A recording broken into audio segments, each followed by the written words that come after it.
Hey guys, Owen here. Welcome to a Q&A video. Thank you for sending in your questions on social media. So let's get straight to them. What do you recommend for a minimalist model making setup, and how do you ventilate a room if you're in a corner far away from windows? Okay, so first part of that question, this is my Quick Kits basic toolkit. So what I have in here is I have a craft knife, I have polycement glue, acrylic paints, decal solution, tweezers, a nail file for sanding down parts, paint brushes, paint palette. We've got some clips and pegs and elastic bands for holding parts together while the glue dries. And we've got some cotton buds for doing weathering and blending effects. And then finally, I've got a brush specifically reserved for decals, just because it's always good to keep a nice brush for decals. Two rubbish brushes that can be used for weathering. So that is kind of my basic toolkit, and that will allow you to build and paint a model quite effectively.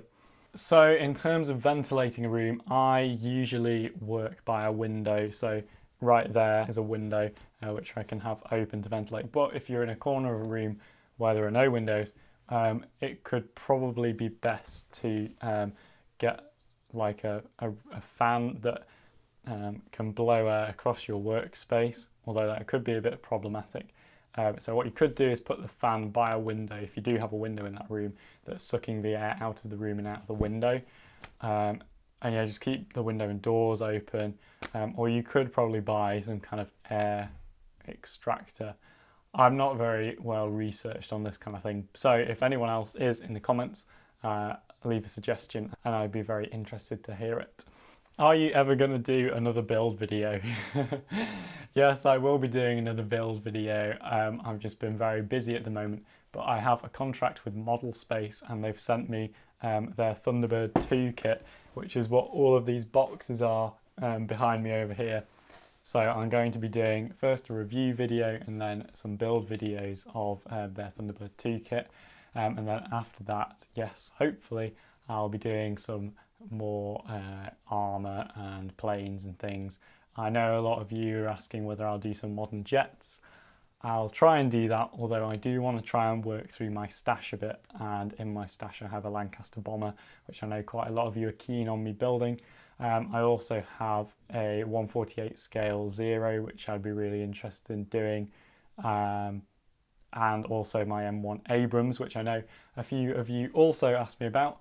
So the Abrams looks like this. So it is all it's all built. The wheels are also built. They're just not on it. But yeah, unfortunately, I didn't get it finished in time to use in my friend's film. I was just too busy with other things. So that's what the Abrams looks like. So yeah, hopefully I'll finish some of those and make videos of them very soon after I've done the Thunderbird 2. Can you make a starter kit from Airfix or Revel in 30 minutes as a challenge? I would really like to do that. I think that would be a fantastic challenge. I think maybe doing it in an hour or 2 hours like I did with my live stream last summer.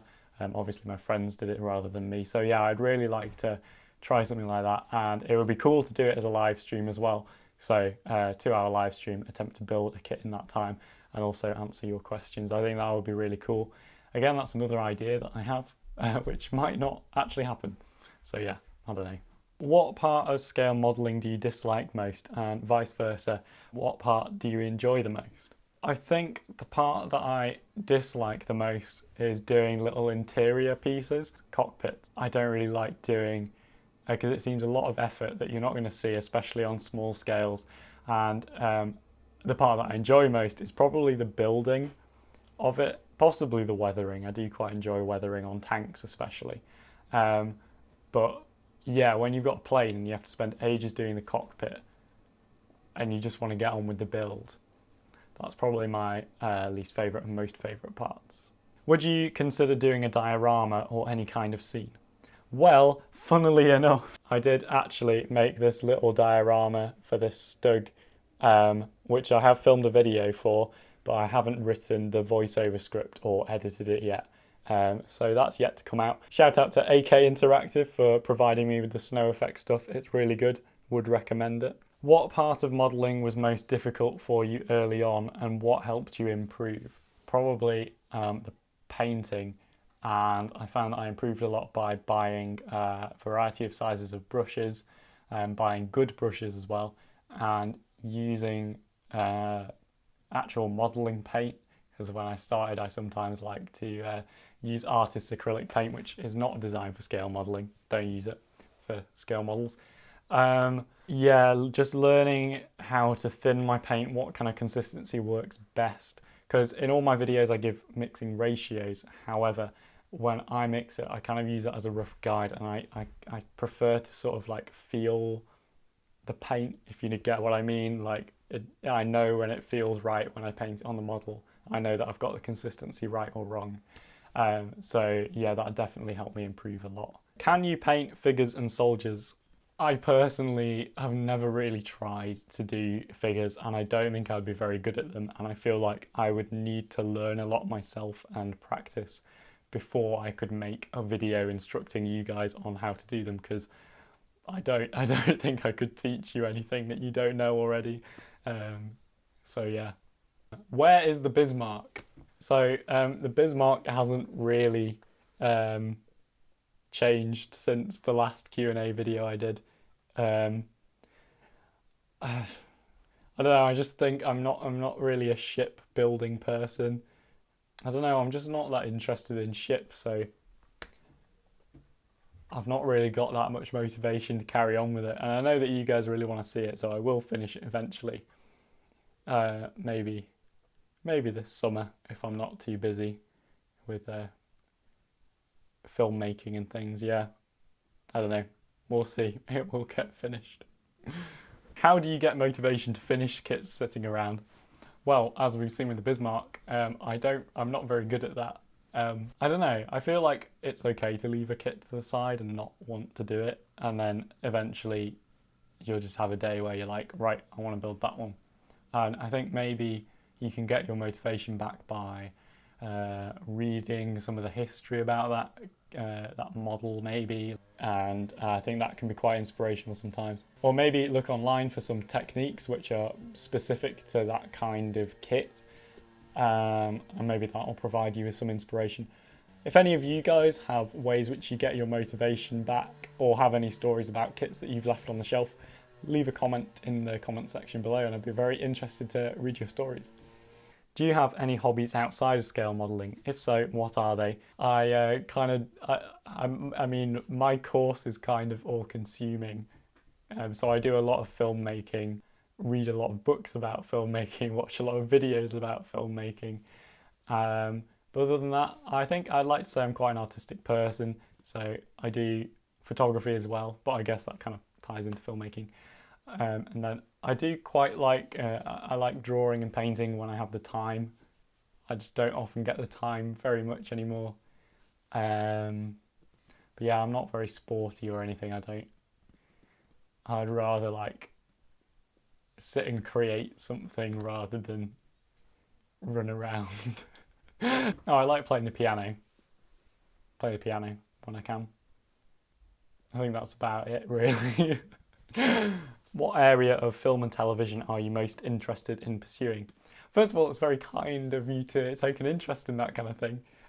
So I really want to get into like the cinematography kind of side of it on drama, TV drama, or on feature films, because I love cameras and playing around with them. And since I've been very little doing art and stuff, I've always tried to create paintings and things that look very realistic. I think that's why scale modelling appeals to me, because I can create something that looks real. Although to some extent, yeah, it's like an interpretation of a real plane, but it looks accurate in its proportions and everything. And in my artwork, I was always trying to like make it look as realistic as possible. So I think photography and cinematography really appeals to me, because that is real, and I love like doing the lighting and things, although this lighting isn't amazing. Currently this is another reason why I've not been able to do quick hits recently, is I've been helping on a couple of films, staying in a hotel for a week, doing a film shoot next week, and I'm working as a second assistant camera person or a clapper loader, depending on what term you want to use. And yeah, hopefully I'm kind of going to work my way up the ladder to being a director of photography at some point. That's what I would really like to do. So yeah. What made you pick the course that you do at university? So when I was 7 years old, I got a video camera and I started filming things, and ever since then I've really enjoyed doing that. So Quick Kits is great because it combines my love of building scale models with my love of making films. So yeah, I went to university to study film and television production because I've always enjoyed filmmaking. What would you really like to build? Doesn't have to be a scale model. I would really love to build a house, like, you know, paint it and use all natural materials to make it look really cool. So I think really that would be one thing that I'd love to build, and just have a house that is perfect in my mind would be really cool. What are your thoughts on the fact that scale modelling is becoming more accessible but also more complicated? I think that's a really interesting question, and I'm not quite sure what you mean by more accessible, but I'm going to assume that you mean sort of like how tutorials are more widely available because of the internet, maybe. I think that's really good. I remember when I was little, I struggled to find any really good sources of information on how to build models. I think that's improved massively. So yeah, I think that's really good, and it's really nice to see a lot of comments from you guys who are younger, who are getting into the hobby. I think that's really good, because I think it's kind of had this stigma that it's like an uncool thing to do, that's sort of for old guys who like to sit in a dark room with paint fumes, and I really don't want it to have that image.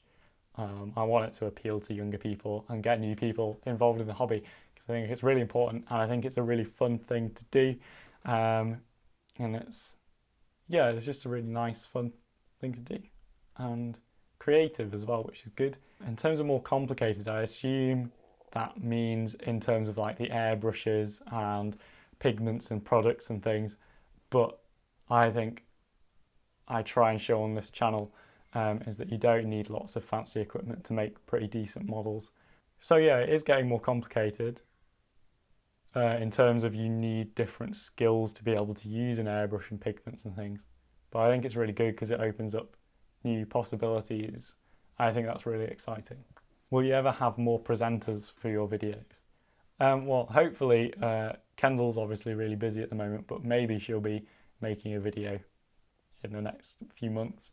But what I'd like to do, another one of my ideas, is that maybe if there are people out there who are really good at filming and recording voiceovers, it'd be quite interesting if we could sort of work something out where they send me content that they've made, and then I can edit it and upload it to Quick Kits and pay them ad revenue from the videos, because I think that'd be really helpful for me, definitely, as my life gets more hectic moving into my final year of uni, and it would mean that people who maybe would start smaller channels could have more reach instantly, and it would keep the channel alive for you guys who are watching, because I know that sort of around about sort of February to June, Quick Kits sort of goes quiet as I do exams and assessments and things.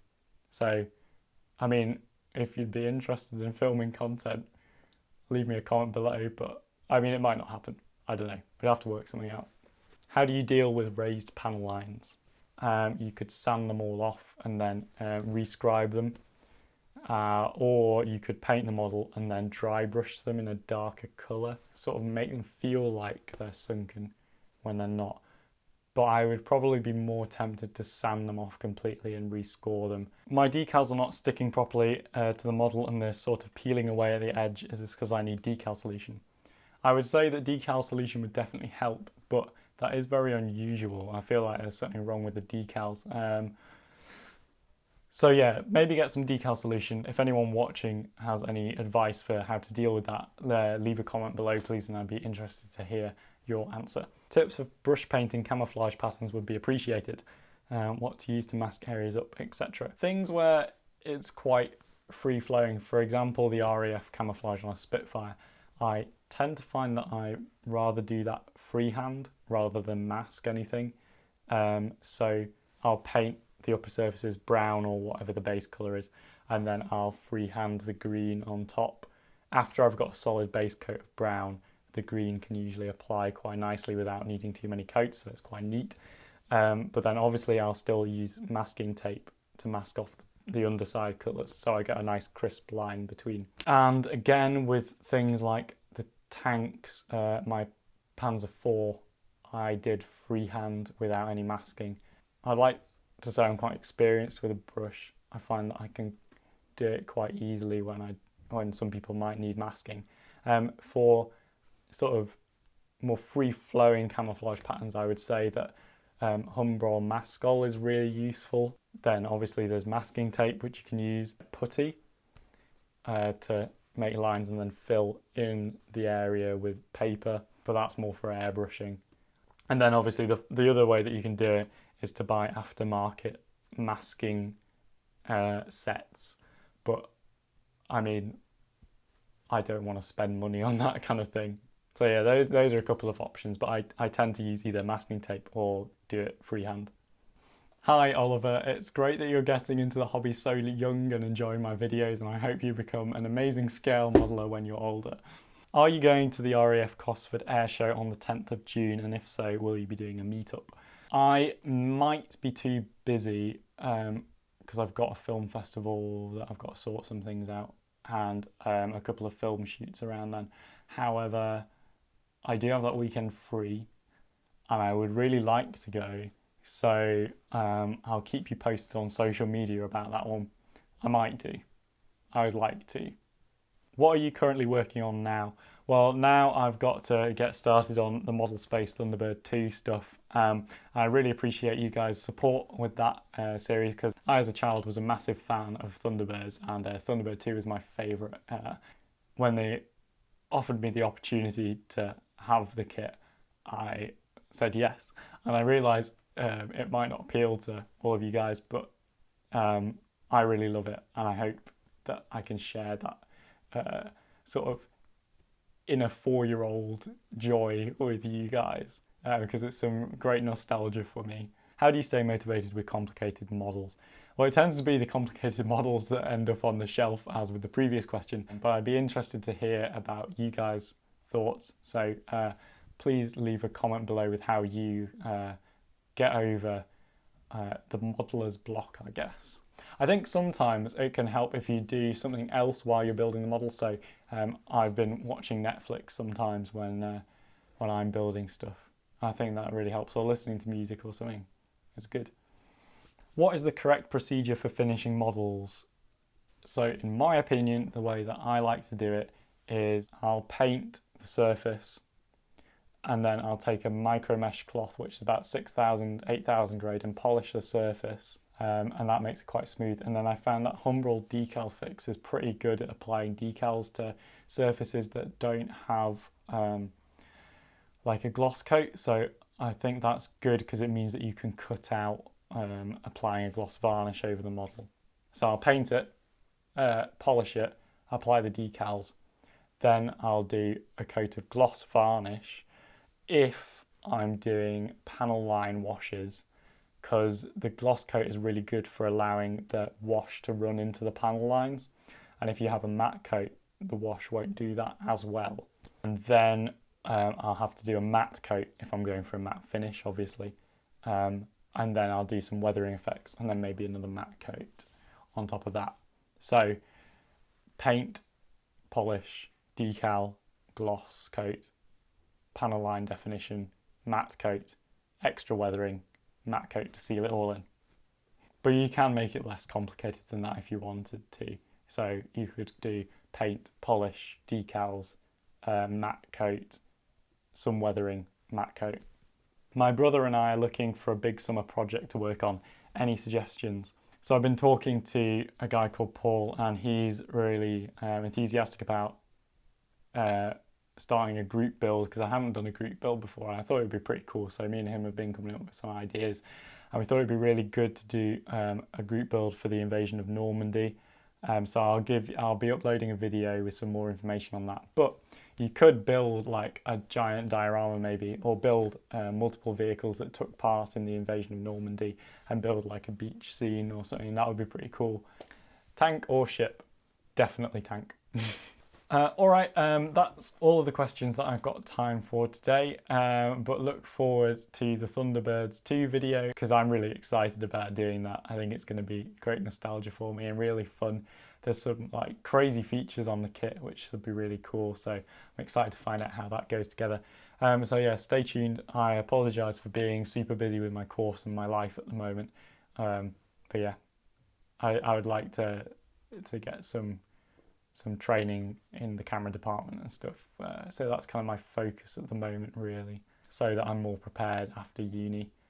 So yeah, bear with me, and I'll see you in the next video. Go away, Kendall. She lost it. Excuse me. You're wasting my in this house too. precious recording Owen! battery life. I have a right to walk in my own hallways. Can you yell at people more quietly, please? Because I'm trying to record a quick kids video.